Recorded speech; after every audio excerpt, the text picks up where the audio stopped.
You and I have had a couple conversations, okay? Right. I feel like we've got a lot to talk about.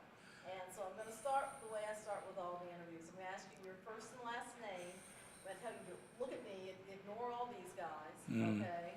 And then tell me how old you were when you first became a firefighter.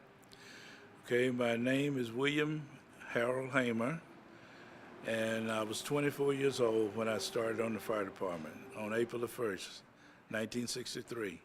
Now, you have a secret because you told me you had a desire once you became a firefighter Yes. and you achieved that desire. Tell me how you left the fire department, what title you held, and what you wanted to do when you were 24 years old.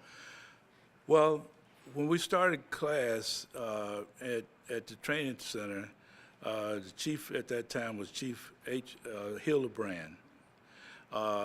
He told us in no uncertain terms that he didn't want us on the department, and that the only reason why we were being hired in the fire service was because the mayor insisted. And I said if it were left up to him, he would not hire black firefighters. And at that time, he didn't use the term black, he used the term Negro firefighters. And he said all the Negro firefighters would be the last persons hired. All the see, we were situated where there were like 50 of us on each side of the aisle, 50 white and 50 black. And you were going to be eliminated as, you know, in the 3 weeks term down to maybe 16 or 20, you know.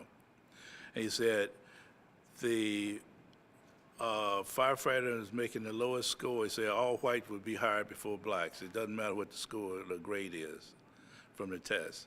So at that time, you know, I was looking at him. I said, I want your job, you know. And I was just sitting out there. Here I am. I mean, I said, this is stupid for me to think like this, you know. I said, but I feel like, you know, I said, I just looked at him. I said, I'm going to have your job. That's the way I felt.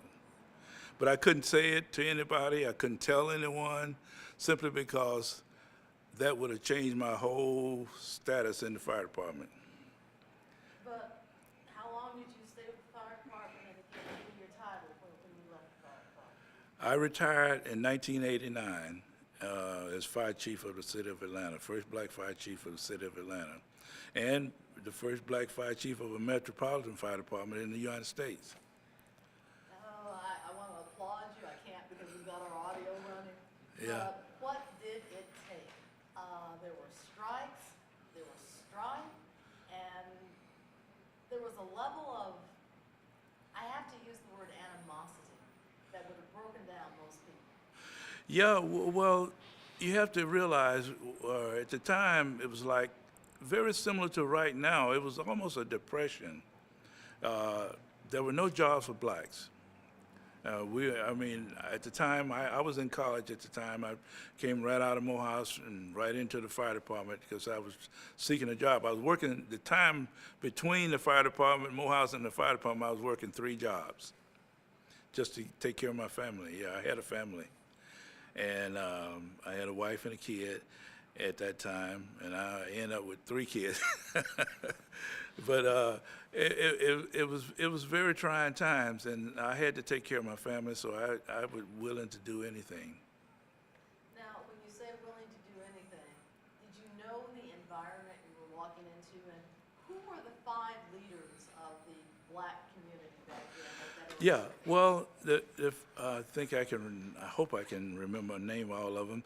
The 5 black leaders at that time were Jesse Hill Jr. He was the president of Atlanta Life, and he was everything in Atlanta, really, because he could call all of the mayor and everybody else by first name. They were all on a first name basis. Because I would sit there, and and I asked him, I said, Mr. Hill, I said, what we would like for you to do for us is to help us open doors. I said, well, if you can open the doors, I said, we'll walk through it, you know. And that was the basis we operated on. He said, okay. He said, I will open the doors for you, and you got to take it from there.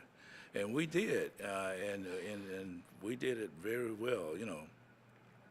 Who else was involved? But you had Jesse Hill, Reverend Williams on Borders, Reverend Bearden, and Dobbs, Maynard Jackson's grandfather, and see, let's see, and let's see, it was, how many? Daddy King.